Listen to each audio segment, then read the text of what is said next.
Juan 16:16. Hoy tenemos el mensaje número 78 de la serie de Juan. Y el mensaje de esta mañana se llama ¿Cómo tener gozo en medio de las aflicciones? ¿Cómo tener gozo en medio de las aflicciones? Juan 16, del 16 al 24. ¿Lo tiene? Vamos a leerlo, dice.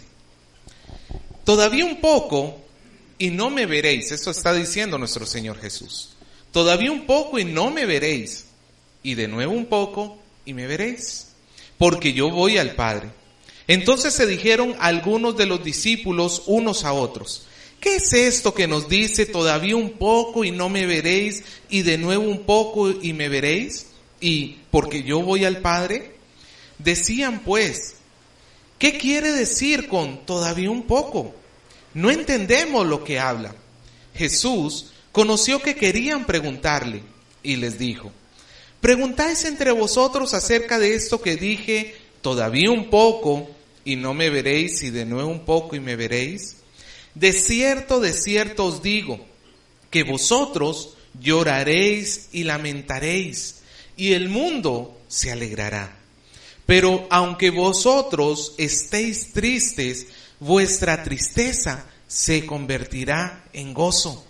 La mujer, cuando da a luz, tiene dolor, porque ha llegado su hora. Pero después que ha dado a luz un niño, ya no se acuerda de la angustia por el gozo de que haya nacido un hombre en el mundo.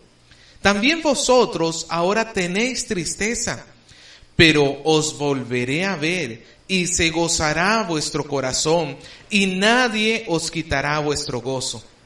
En aquel día no me preguntaréis nada. De cierto os digo, que todo cuanto pidiereis al Padre en mi nombre, os lo dará. Hasta ahora nada habéis pedido en mi nombre. Pedid y recibiréis, para que vuestro gozo sea cumplido. Oremos. Queremos hoy pedirle, Señor, que usted nos dé mucha sabiduría. En medio de este mundo de aflicción y de dolor, usted nos da la verdadera esperanza. Esta esperanza no es como la que el mundo tiene, que es efímera y pasajera, sino es eterna, es duradera, pero solamente se puede alcanzar cuando seguimos lo que usted nos dice. Que hoy estén atentos nuestros oídos para poder poner en práctica lo que usted nos dice, Señor, lo que usted nos muestra. Sostenga, Señor, al que esté afligido y déle fortaleza en su momento de dolor. Sosténganos, Señor, por su gracia. Gracias le damos porque vamos a poder compartir la palabra suya. Bendiga a este pueblo y supla las carencias de este predicador. Se lo pedimos, Señor, en el nombre de su Hijo Jesús. Amén. Gozo y tristeza. Si usted lo pusieran a escoger por una de las dos, ¿cuál escogería? ¿Hay algún aquí, alguno que le encante el sufrir? ¿Hay alguno que si pudiera escoger entre el gozo y la tristeza, escogería la tristeza, el dolor? No. La tristeza, hermano, y el gozo son dos de los sentimientos más volátiles que tiene el hombre. Volátiles quiero decir que logran cambiar de un segundo para otro. De repente usted hoy amaneció todo triste, todo deprimido, todo así que no puede ni levantar la cabeza. Y basta con que usted vaya al trabajo y le digan: ¿sabes qué? Vamos a reconocer tu trabajo y te vamos a aumentar un 20% tu salario. Hermano, ¿qué pasa con la tristeza? ¡Puf! Voló. Ahora póngase el caso al revés.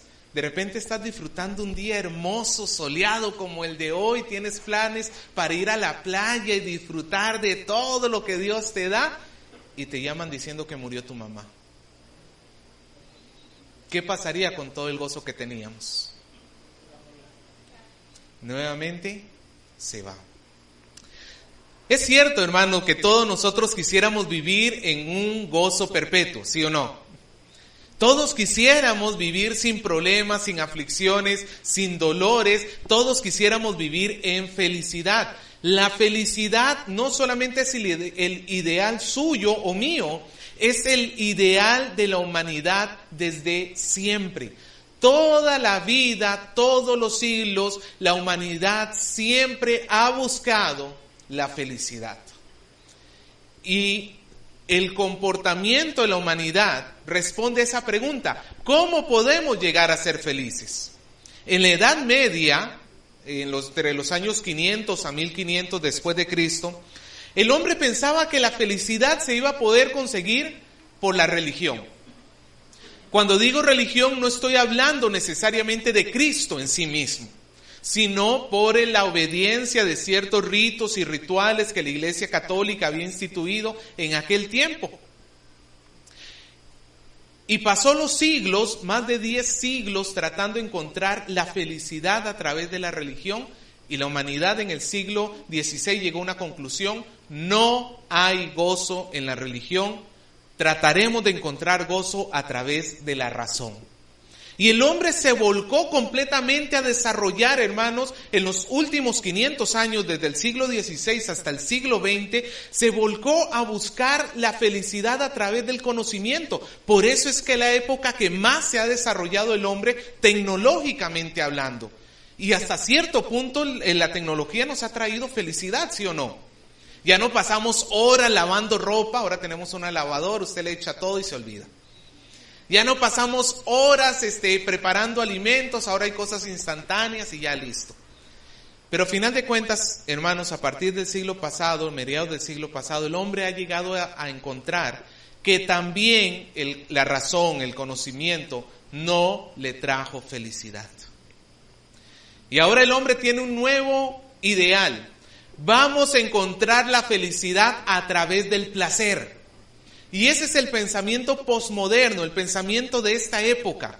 Vamos a encontrar la felicidad a través de darle rienda suelta a nuestros deseos, a través de lo que nos es delicioso, a través de lo que nos es placentero.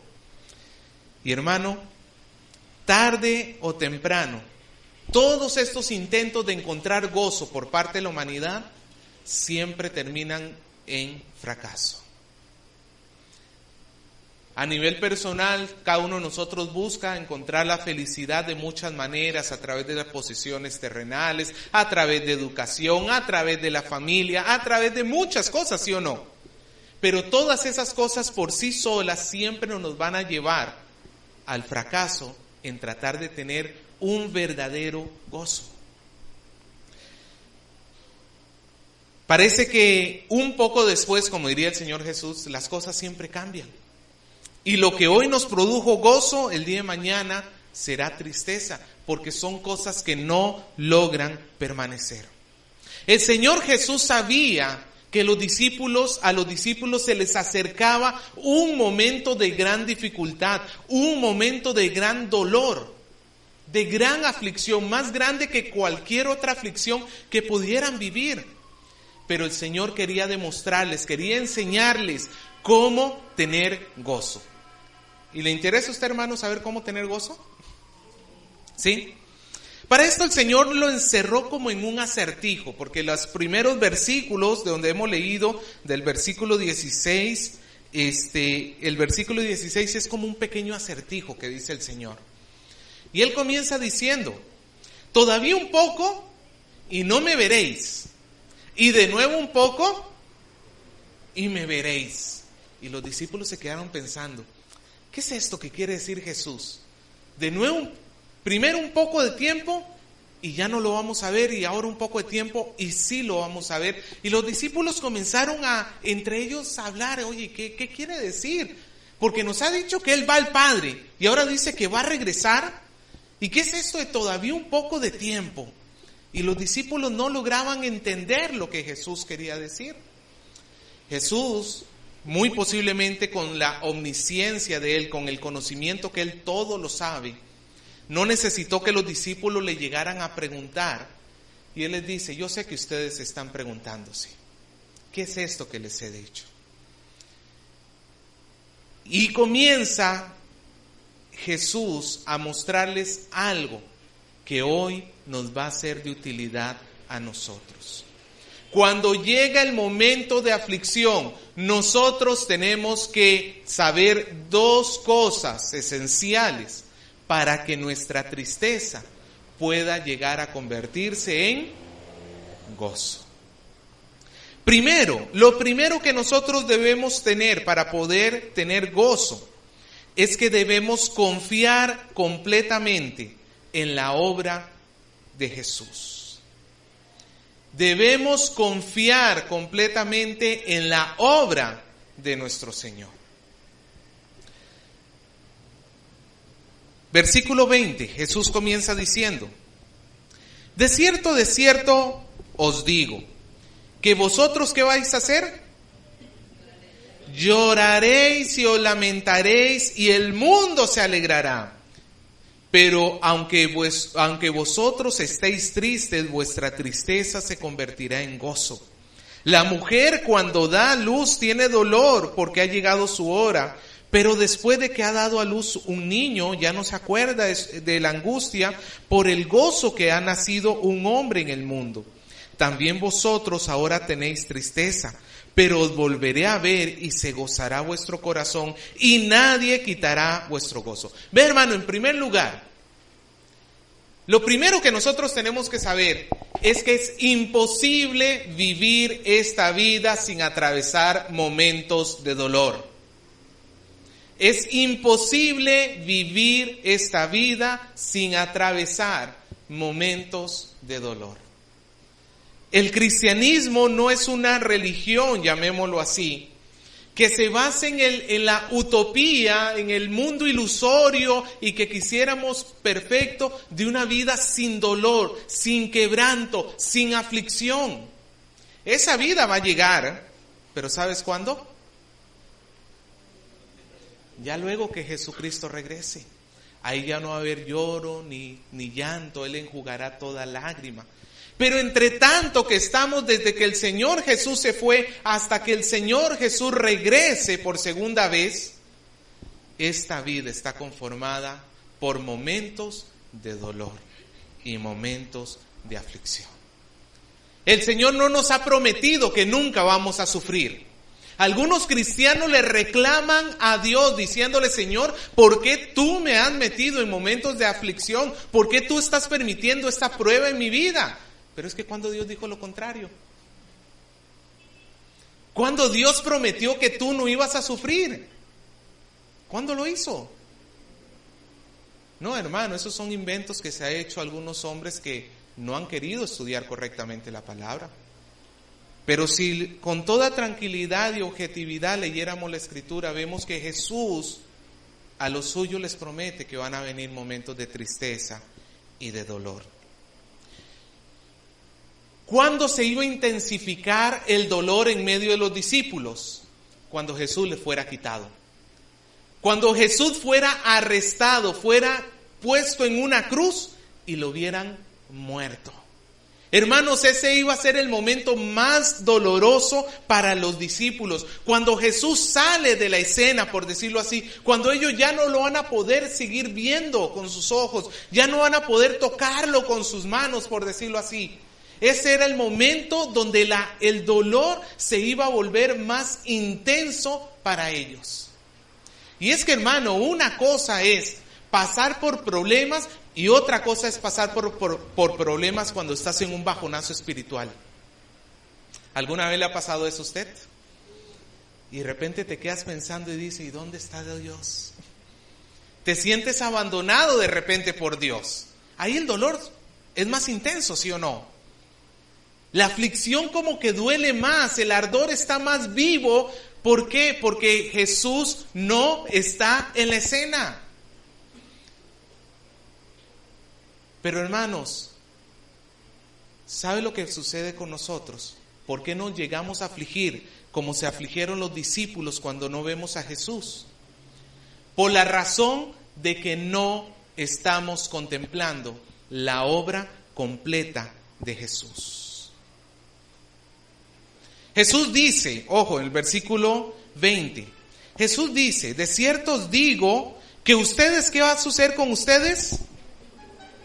Van a llorar, van a lamentarse. Mientras que el mundo, ¿qué va a estar haciendo?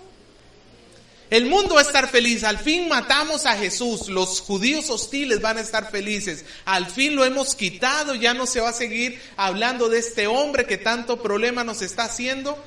Y mientras el mundo está feliz, los discípulos están tristes. Pero vean lo que Jesús dice. Pero aunque vosotros estéis tristes, vuestra tristeza, ¿qué va a pasar? Se convertirá en gozo. Hermano, no es lo mismo decir, yo quitaré tu tristeza y te daré gozo, a decir, vuestra tristeza se convertirá en gozo. Son dos cosas muy diferentes. ¿En qué forma? Dios no le estaba diciendo a los discípulos que Él iba a quitar aquello que les estaba produciendo dolor. No, Jesús no iba a quitar lo que les estaba produciendo dolor. Les iba a llegar a mostrar el panorama completo para que ellos vieran que aquello que en un principio les provocó dolor, a final de cuentas les iba a producir gozo.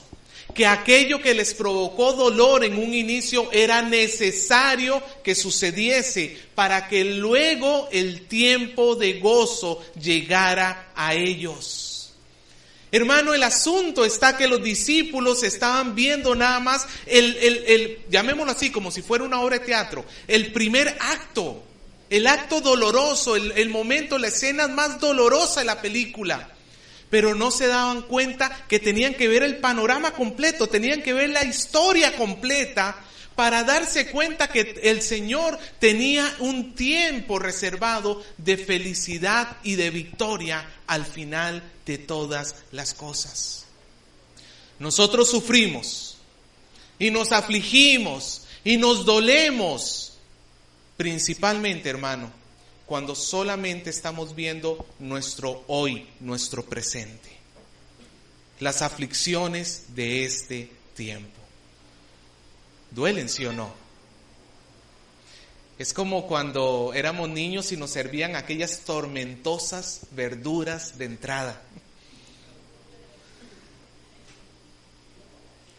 Y lo que te ponían al frente eran ese plato de verduras y tú eras niño y no querías y ya no funcionaba ni llorar, ya no funcionaba ni hacerte el dormido, ya todos los planes, todas las estrategias para evitarlo se habían acabado.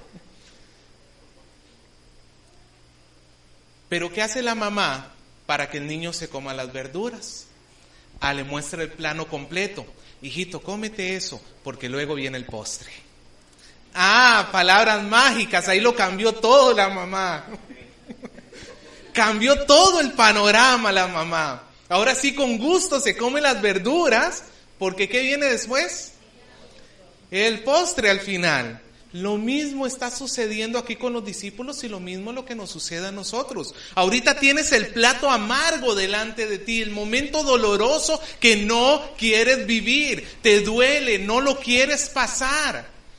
Pero el Señor Jesús quiere que recuerdes que luego de esa aflicción, el Señor va a traer tiempos de refrigerio después, viene el postre. Hermano, lo bueno está que las aflicciones de este tiempo no son eternas. El Señor va sabiamente alternando nuestra vida con vacas flacas, vacas gordas, ¿sí o no? ¿O alguno vive aquí de puras vacas flacas todo el resto de su vida? No, que no estén tan gordas como usted quisiera es otra cosa. Pero sí hay vacas gordas. A ratos hay vacas flacas, a ratos hay vacas gordas, pero la mejor cosa que nosotros podemos hacer es tener en mente que un día cuando nuestro Señor regrese, así nosotros hayamos sufrido en este mundo, no importa cuánto, vendrá el tiempo de la felicidad eterna, de la felicidad perpetua, donde seremos nosotros llevados al reino de Dios, donde ya no sufriremos, ya no habrá problemas económicos, problemas de salud, problemas con la familia, que un hijo mal portado, ya no habrá todo ese tipo de problemas porque las cosas serán diferentes, porque el mal va a ser quitado de este mundo. Las aflicciones no son permanentes. Tú tienes que ver el cuadro completo para poder tener esperanza. No te puedes fijar solamente en el hoy. No te puedes fijar solamente en lo que estás viviendo hoy. El Señor Jesús lo dice, miren el versículo 21. Él pone el ejemplo a través de una mujer. Dice, la mujer cuando está por dar a luz. ¿Cómo está la mujer cuando está por dar a luz? Amadas hermanas, mi esposa me da gracia porque estamos viendo una película y sale una mujer que supuestamente está dando a luz en la película, pero está maquillada, peinada y lista como para salir de compras. Y mi esposa dice, mentira, es que va a estar una mujer así cuando va a dar a luz. Hasta el pelo lo tiene así. ¿Cómo está una mujer cuando va a dar a luz? Hermanos, dicen que es de los peores dolores que puede pasar un ser humano. Ahora, hoy que tenemos anestesia, imagínense hace 2000 años cuando estamos hablando en los tiempos de Jesús, que no estaban todos los adelantos médicos que tenemos hoy. Donde nada más eras tú, la partera y punto, olvídate todo el resto. La mujer cuando está para dar a luz, ¿cómo está? Hermano, que le duele el cuerpo, que no aguanta ¿cómo es que se llama? Las contracciones, los huesos de su pelvis se están reacomodando, se están abriendo, los dolores, ay hermano, todo aquello. Pero es necesario porque así el Señor está comparando el sufrimiento de los discípulos. Pero de un segundo a otro, cuando todo está bien doloroso, cuando ya no aguanta más, cuando ya está gritando del dolor, de un segundo a otro, se queda todo como en silencio y lo único que se escucha es el lloro de un pequeño bebé. Y toda la aflicción de aquella mujer, de un segundo a otro, se convirtió en gozo. Era necesario que primero pasara por el dolor para que finalmente llegara al gozo. Hermanos, este es el ejemplo que el Señor nos está diciendo a todos nosotros hoy. Es necesario que nosotros atravesemos los valles de lágrimas, los valles de sombra de muerte. Es necesario que atravesemos los momentos duros y difíciles de nuestra vida para finalmente llegar a épocas de reposo, de sosiego y de tranquilidad. El pueblo de Israel primero tuvo que atravesar el desierto para finalmente llegar a la tierra que fluye leche y miel. Y nuevamente, esto en la tierra serán momentos de gozo. Pequeños, son así como muestras gratis. ¿Tú has ido a un supermercado cuando te ofrecen muestras gratis? ¿Qué te dan de muestra gratis? Una pequeña cosita de aquel producto, pero es para que tú pruebes y gustes y digas, qué rico. Así el Señor te va dando pequeñas muestras gratis de gozo y felicidad que no son comparables cuando entremos al reposo del Señor, a la felicidad del Señor. El cristiano tiene que vivir en esperanza. Diga conmigo, esperanza. Hablando de esperanza, hermanos, nuestra hermanita Esperancita está hospitalizada y ahora vamos a orar al final. Se me olvidó avisarles, pero me he acordado. ¿Me acuerdan al final, por favor, orar por ella? ¿Sí? Debemos vivir en esperanza. La segunda cosa, hermano, que nosotros debemos tener para tener gozo, no solamente lo primero que necesitamos es ver todo el cuadro completo. Que el dolor luego será acompañado de gozo. Que es necesario el dolor para llegar al gozo, es necesario ver el cuadro completo. Pero en segundo lugar, lo otro que necesitamos para tener gozo en medio de las aflicciones es que debemos aprender a pedir adecuadamente al Padre.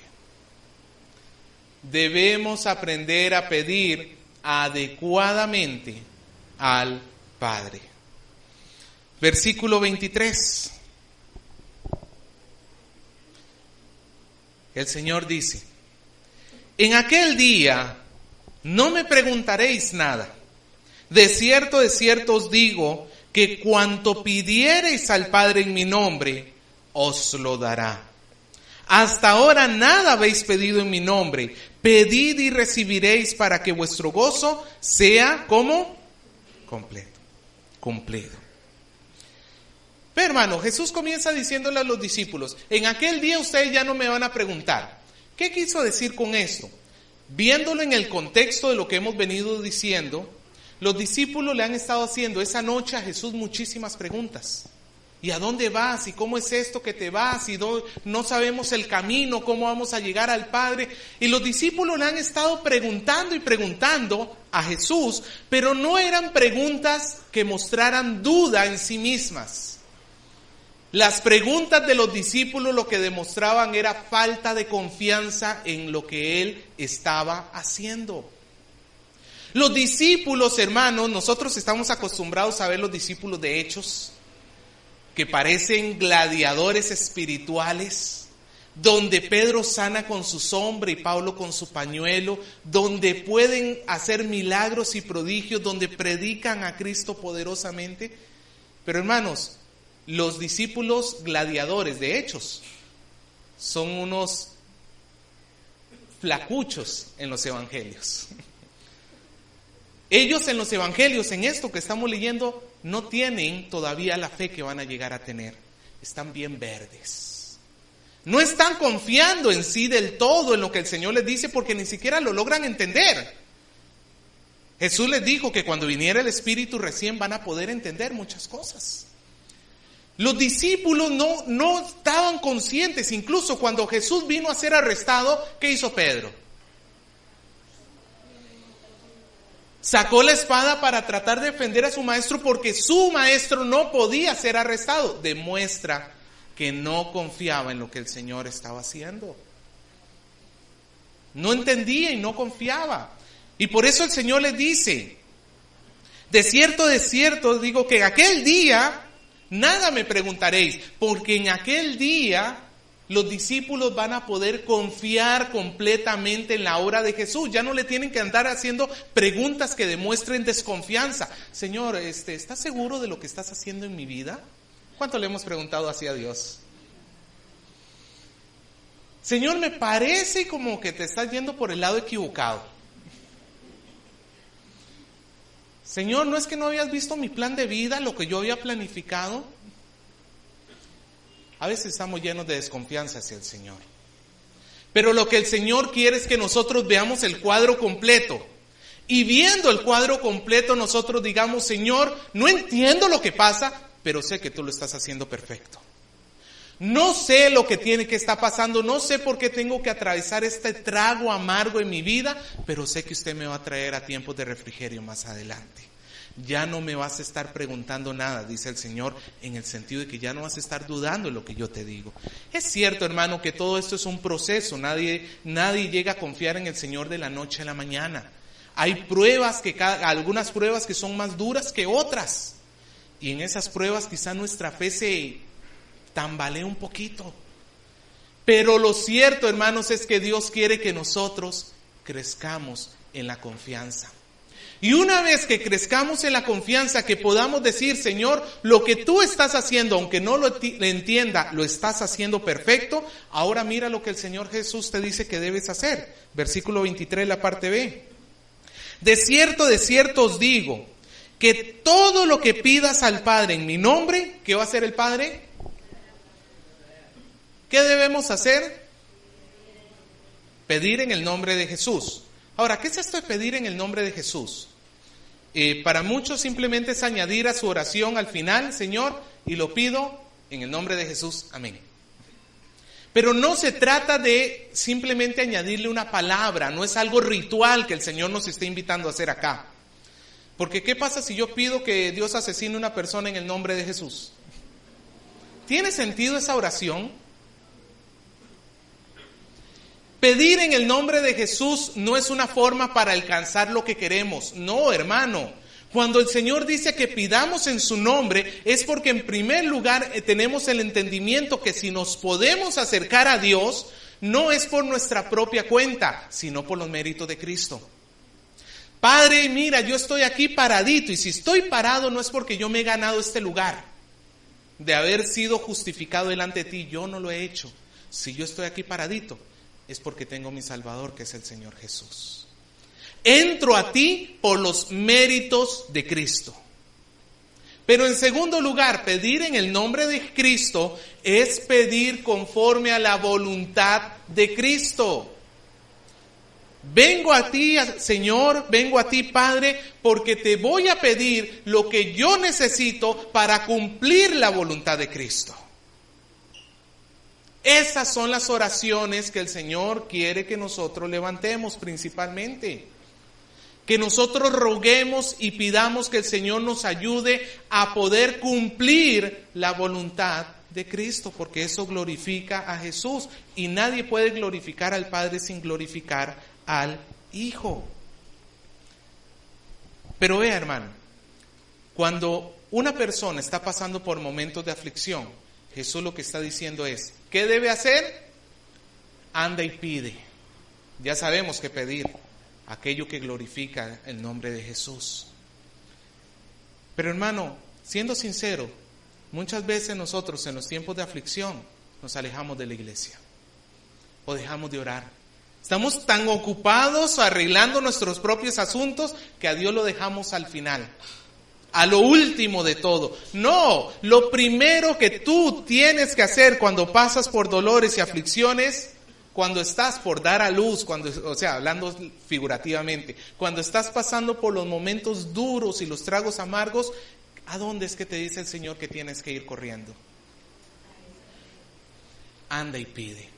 Pide correctamente, pide en el nombre de Jesús. Señor, mira que el jefe me tiene, pero me ha agarrado, ¿cómo es que se dice la expresión popular cuando nos tiene entre ojos? ¿Cómo es? Camote. Ya, ese no lo había escuchado, la verdad. ¿Alguna otra expresión? Ya, ahí está, me agarró de punto. Y que me chanca y me chanca y me chanca y que me quiere botar, Señor. ¿Cuál es la oración que deberíamos orar ahí para que el Señor nos provea? Señor, dame paciencia para soportarlo. Dame amor y dame excelencia. Voy a hacer mi mejor trabajo. Aún así, si me quiere botar, Señor, lo entenderé que es un plan tuyo.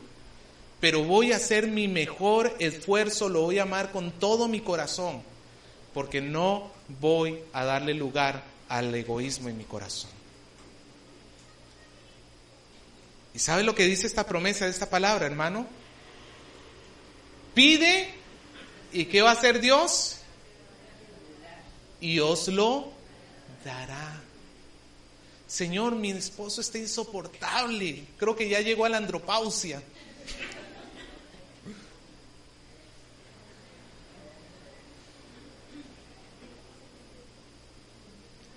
Señor, pero dame paciencia y mucho amor. Quiero serle obediente como Cristo, como la iglesia es obediente a Cristo, así yo le voy a ser obediente, así esté hecho un monstruo de las cavernas. ¿Y sabe lo que va a hacer el Padre Celestial con tu oración? ¿Sabes por qué?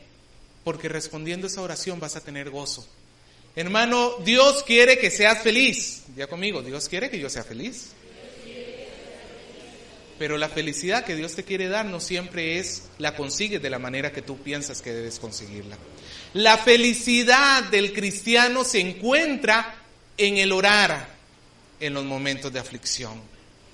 Tú quieres felicidad no pasando momentos de aflicción, pero así no funciona el mundo.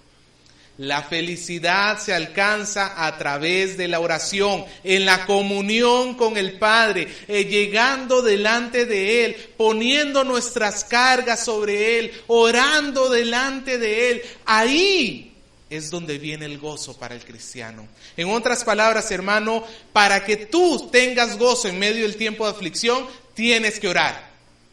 No hay otro camino, no hay otra alternativa. Y la promesa de Jesús nos invita a hacerlo. No es que estamos ahí pidiendo y pidiendo y pidiendo como tratando de romper alguna piñata a ver qué cae. A ver si nos cae un caramelo que nos endulce un poquito la vida. No, lo que el Señor promete es que si nosotros le pedimos, ¿qué va a pasar? Él nos va a dar y en abundancia. Porque mire el versículo 24. Hasta ahora nada habéis pedido en mi nombre, dice Jesús. Pedid y recibiréis para que vuestro gozo sea con las justas. Para que vuestro gozo parezca una sonrisa fingida. No, para que vuestro gozo sea cumplido. La idea acá, hermano, es como cuando tú tienes el ropero, tu closet, y tienes tanta ropa que ya no sabes ni dónde meterlo. Y como pasa en las caricaturas, ¿no es cierto? Que cuando abres el ropero, ¡pax!, todo se cae. Algo así la idea acá, que tengas gozo, tanto gozo en los momentos de aflicción, que ya no sepas ni qué hacer con tanto gozo. Pero ese gozo se alcanzó a través de la oración. Ese gozo se alcanzó a través de la confianza en el plan completo de Jesús. Hermanos, se lo pongo de esta manera. Imagínese que usted fuera un soldado que pertenece a un pequeño grupo de 100 soldados que están en la fila, en la línea de fuego.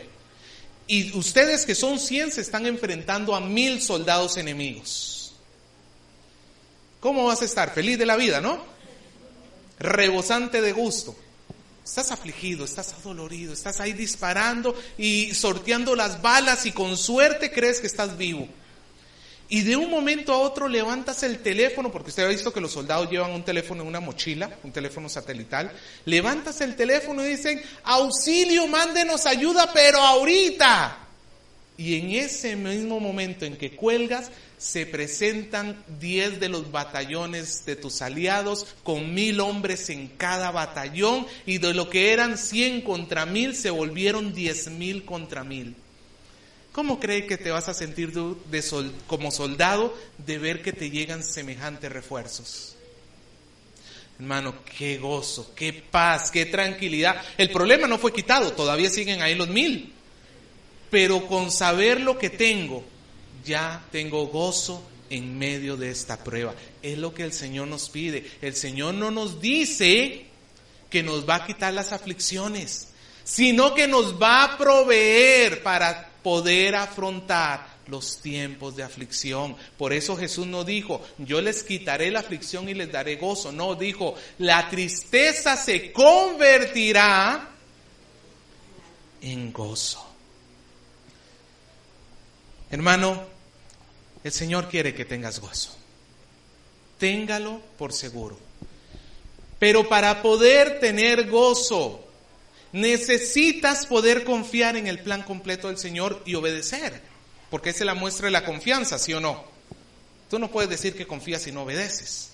Tienes que obedecer en medio de los tiempos de tribulación a tu Señor.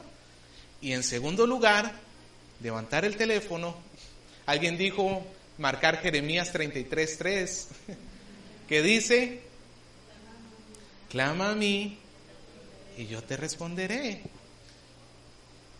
Hermanos, las aflicciones del tiempo presente no son comparables a la gloria venidera que en nosotros ha de manifestarse. Porque este peso, esta carga, esta breve tribulación momentánea, producirá en nosotros un más excelente peso de gloria. La felicidad no se alcanza a través ni de la religión por sí misma, ni a través del conocimiento, ni a través del placer, como lo ha querido hacer la humanidad en los últimos 1500 años. La felicidad del hombre se alcanza cuando logra poner toda su confianza en el plan perfecto del Señor y usa correctamente el recurso de la oración para pedir lo que necesita para afrontar las aflicciones. Eso es el gozo. El Señor prometió que lo veríamos, y sí lo vemos, porque está su Santo Espíritu con nosotros. Quizá no lo vemos con estos 2 ojos físicos, pero el Señor está con sus hijos, con sus discípulos, todos los días, hasta el fin del mundo. Es más, este mismo capítulo de Juan 16, él termina diciendo, en el mundo tendréis tribulación, pero confiad, yo he vencido el mundo. Dolores y tristezas van a haber, pero no se puede comparar con la ayuda que el Señor nos va a dar y con el postre que luego el Señor te va a dar. Cómete las verduras con calma y disfruta. Ten gozo en medio de este tiempo de dolor, porque el Señor está contigo.